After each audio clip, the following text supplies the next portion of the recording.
You will never know everything about everything, nor should you ever try to know everything about everything. Decide what your niche is and get really, really good at that. And then support yourself with individuals that can supplement where you lack.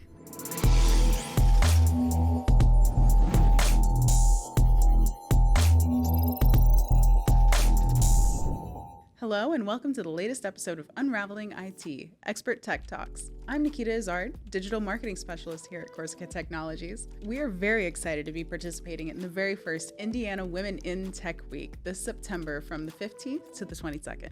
And so I thought it would be a great opportunity to spotlight a few of our women in tech here at our Fort Wayne office. It's no secret that tech is a male-dominated field, so we thought it would be really insightful and also really important to have some conversations with women who have already forged their path into technology, learn more about their careers, and what advice they might have for future women in tech. So let's get started. First, I'm speaking with Stephany Alarcon, our Director of Client Experience here at Corsica. Thought it'd be a great place to start and talk with her about her journey so far. Thank you, Nikki. Thanks for joining me, Stephany. So would you mind sharing a bit about your journey into the tech industry, how you ended up here, and then a little bit about what it is you do on a daily basis? Absolutely. So I kind of fell into the tech industry by accident. I was looking for a new role, and it was really a good opportunity for me to sharpen my already what I consider decent tech skills and really get some formalized, training and knowledge behind all of that. So started off in a customer service role. I was a client service advocate and really used that and took that to heart. That position has helped inform and create where I am now, which is Director of Client Experience. A typical day for me is never the same. Balancing open projects that we have for clients that are currently onboarding and balancing being an advocate for strategic clients that we serve, meeting potentially with new clients, making them at ease of what they will experience in their time here. Those are just a few of the things that I find myself doing, on any given day. But also I like to think of myself as a really good resource for anyone within Corsica. You have a question, come to me. I'll never think it's, silly or anything of No that. dumb questions. No dumb questions. I remember a conversation I was having with a coworker, and we were talking about VMs, and he just looked at me and said, "Do you know what a VM is?" And I said, "Yes, a voicemail." And he said, "No, it's a virtual machine." So I'm like, got it. So really just that person where, if you have any sort of question, if you need assistance, I think my colleagues here would be able to say that I jump in and help anytime I can, which ultimately does help improve the client experience. That's awesome. Could you share any challenges that you've personally faced as a woman in the tech industry and how you have managed to overcome them? Yeah, most definitely. So I would say challenges faced would be definitely imposter syndrome.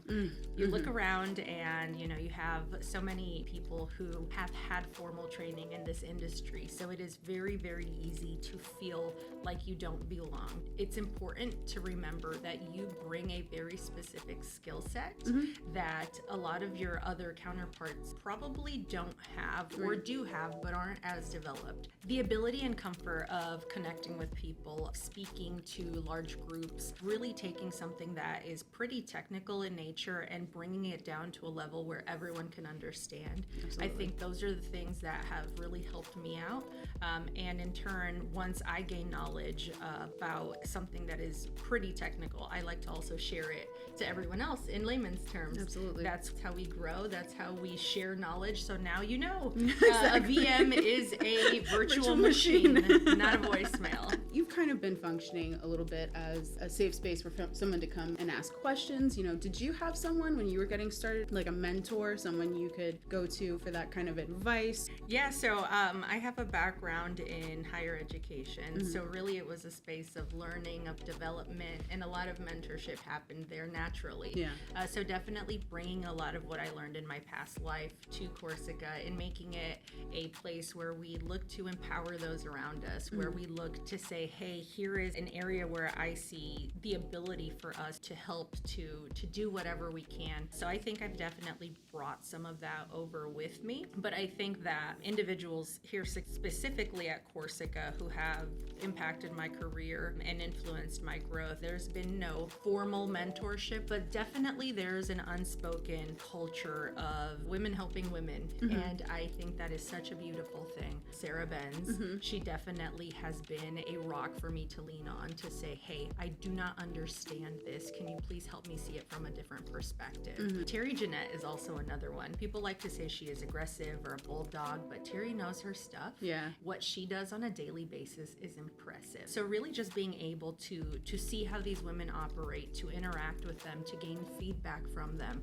and really collaborate, that has been a great part of my experience here. And then, to put an added layer of that, they understand what it's like to be a working mom. They understand what it's like to be someone in, this environment. Anything that you tell your friends or tell your family, but these women, you all get it. Absolutely. Just to wrap things up a little bit, tech is constantly evolving, ever-changing landscape. So how do you stay up to date with the latest in tech and, everything that's going on in the news? I think I've almost cheated the system when it comes to staying up to date with the latest advancements and trends. So really my hack is talk to people, interact with the big brains around you. We work with some phenomenal people that admittedly are introverts.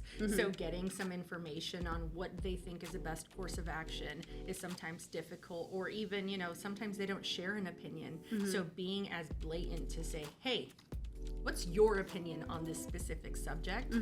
I think it fosters the culture of innovation that we speak about. Yeah. It fosters the ability for everyone to participate and to give different, kind of perspectives on a piece of technology or how something can be used. So definitely my hack for staying up to date is talking to my coworkers and understanding what it is that is helpful to them, what it is that they are passionate about, because most of the time you'll find some really good information there. Well, thank you so much, Stephany, for coming on to the podcast today. I really appreciate you taking the time to speak with me about, some of your history and also just your experience here at Corsica. So thank you again for joining me today. Thank you, Nikki. Pleasure. Now I have the pleasure of speaking with Tracy Jolgren, our Director of Human Resources here at Corsica. Being the Director of HR, she manages and oversees our hiring process, so I thought it would be a particularly insightful conversation to have. Thank you so much for joining me, Tracy. I really appreciate it. Super happy to be here and excited for the conversation. Awesome. If you wouldn't mind, could you share a little bit about your journey into the tech industry, how you ended up here at Corsica? Yeah, absolutely. My HR background is mainly in manufacturing, but being in manufacturing, kind of behind the scenes, there's so much tech involved. So I always had that in the back of my mind. And when I made the transition to Corsica, my husband actually worked for a tech company, and I just thought that was super cool. I had always been, I guess, the IT person in my family, with my parents, and so I just kind of liked it. So I figured I'd give it a shot, got employed with Corsica, and I've been here for almost 3.5 years. That's awesome. Could you share a little bit about what it is that you do and what a typical day looks like for you? Yeah, every day is different in HR. So that's one of the things I like about it. I do oversee the hiring process for new hires. That includes their onboarding experience, as well as every employee here, their overall experience with Corsica, and love getting to talk to each of our employees every day. But whether that's a simple problem or question they have, it's my job to make sure that that gets completed. And then, I do handle payroll. We've started stay interviews to kind of see what's working and what's not working with employees. And that provides us with some great feedback on areas we can improve, things that might make the overall experience better for our employees. Going back to the tech industry, and since you are looking at people's resumes, their skill sets, what skills or knowledge areas do you think are pretty crucial for women to focus on in today's job market? So for the people that are early in their career, I would highly suggest internships, because you can learn all the stuff from the books in school, but there's something about on-site internships that, for me, I learned so much just by jumping in and being in the workforce. So I suggest all the young women out there, or wherever you are with your career education, try to get an internship if you can. And then another thing I think is extremely important on top of education is certifications. So you really can never, in my mind, cannot have too many of those. Right. I recently got my HR certification, and not only did it helped me learn so much more in the HR field. There's also a huge tech side of the SHRM and all of that too. So certifications on your resume and just having that knowledge is something that people can't take away from you, and they help you stay up to date with different tech trends in your industry. So yeah, certifications I think are something that people should always try to strive for. Lots of our positions have the certification requirements, and that's something I look for on resumes. I might look at that before I even look at their name.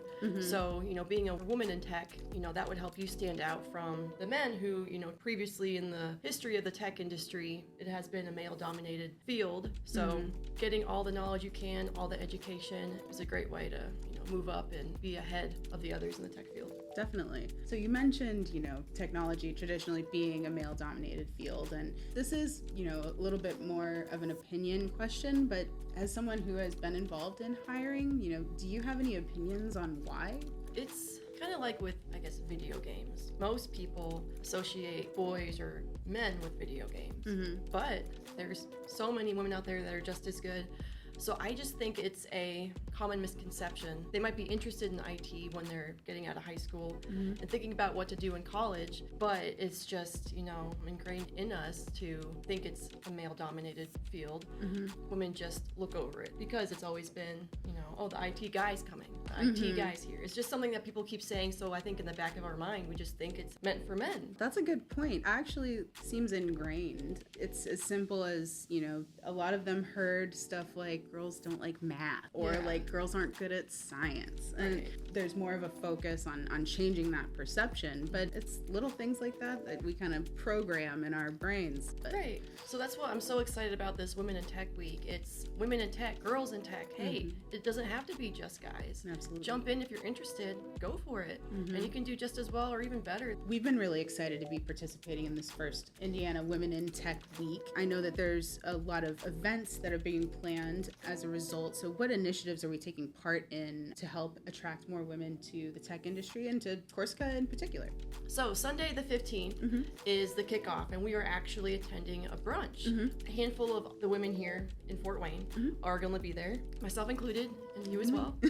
And we're highlighting all of our women who work here. And then next weekend, the 21st, I believe, there is a job fair in Fort Wayne. So we could talk about our positions that we have available, who we've hired in the past is what I plan on talking to the attendees about, and as well as mock interviewing. So that's one of my favorite things to do, to kind of get those first time interview jitters out. So if you've been in college and you haven't really had a first position experience interview, you can stop by our table and we'll go through that and we'll provide some feedback. I always say interviewing is so fun because you get to talk about yourself, and especially for women in tech, you can talk about your journey, what got you in here. The interviewer wants to hear that. So it's a great chance to talk about your journey, why you chose tech. And so I'm very excited to hear all those people's experiences next week. That's awesome. Thank you so much, Tracy, for joining me today for the podcast. I really appreciated hearing your perspective, as someone in HR who's seeing the hiring process and seeing people's journeys. You see them as they're happening through their careers. So I really appreciate you coming on and talking to me today. Yeah, absolutely. Thank you for having me. I'm super excited for this week. And finally, I have the pleasure today of speaking with Sarah Benz, our Director of vCIO Services here at Corsica. She has a unique perspective when it comes to working directly with our tech teams internally as well as with our customers, and she's got a more hands-on experience. Then I'd love to talk with her about that. Thank you so much for joining me today, Sarah. I really appreciate it. Yeah, happy to be here. Awesome. Would you mind kind of sharing a little bit about your tech journey, your career, and what led you here to Corsica? Yeah, absolutely. So I actually started in a recruiting capacity for technical resources and those pursuing a technical career path. So I worked in higher education and advised students who were looking to get degrees and certification in computer networking and programming, computer science in general. So I learned a lot about the field, and that helped me understand gaps in the market, which ultimately helped me me be more successful in guiding our clients and gaps that they have in their organizations and how we can be most helpful for them. Then I transitioned into becoming an advisor to clients directly rather than those entering the space. Okay. Could you kind of tell me a little bit about what it is you do on a daily basis? Yeah, many hats. At the end of the day, my primary job is to make sure that our clients are getting everything that they need and are having the experience that meets the high expectations that our leadership team has. So that could be anything from digging in and researching very technical data to reviewing client calls to make sure that we're responding in appropriate ways, and ultimately making sure that we are structuring the products and the support that we offer to keep up with the market, to make sure that we are staying ahead of trends and that we really remain subject matter experts and leading voices in the field. So you've had an interesting career path going from advising young professionals who are just getting out of education. In your experience, what have you seen as some of the biggest challenges that women in the tech industry who are just starting out, what do they face? Being in this field and working with countless clients, everyone from C-suites to executives, directors, IT managers, office managers, administrative personnel, it ultimately comes down to representation, I think. Women have got a key voice in organizations, but at the decision level and the representation for leadership and C-suite, we're still in the minority. Yeah. And I'm very much of the belief that you have to know something's possible to set out to achieve it. Absolutely. And people say that representation matters, and it really does. You know, as a professional, I can honestly say that there were no women for me that were role models that helped me drive towards my career goals. Right. I had to be very self-motivated. I had incredible men along the path that helped me, but it would have been really wonderful to have a woman set that example and helped me realize that the sky's the limit. Day in and day out, when you look on social media and company dynamics, more and more women are in tech. My daughter went to Purdue, for example. The number of females in their engineering programs is increasing dramatically, but it's still not equal. Right. So we have work to do, and I think just being present, making our knowledge and our experience known and available to young professionals that are coming up is really important too. You know, whether there's representation in your own organization or an organization that you seek to work at, whether it's there or not, seek out people on social media. There are incredible women on LinkedIn that are advocates for women in tech that I follow and are incredibly inspiring. Find that representation somewhere and get inspired by other women in the field. Speaking about representation and the challenges that women face when they're starting out in tech, in what ways would you say that your unique perspective as a woman has influenced your approach to technology or problem solving, or has even been a benefit having that unique perspective? Sure. So I think that women by nature are more inclined to fall on the empathetic side, right? They are going to be more inclined to react subjectively rather than objectively. I found myself in a number of scenarios where approaching it with emotion, with compassion, with empathy to try to understand where either a client or an employee is coming from helps to really navigate what pathway we should take to come up with a solution that is sustainable and can be replicated. Data isn't everything, right? You know, I have male counterparts who are able to support me and support those empathetic / subjective pathways with the data that I need to support where I want to go and how I want to do it. But the soft skills of being able to read a room, understand the dynamic, read between the lines, especially when we're dealing with engineers and tech professionals all day long. Yeah. And many people go into that field because they don't want to have to deal with people, right? And so then we are tasked with creating relationships and supporting these individuals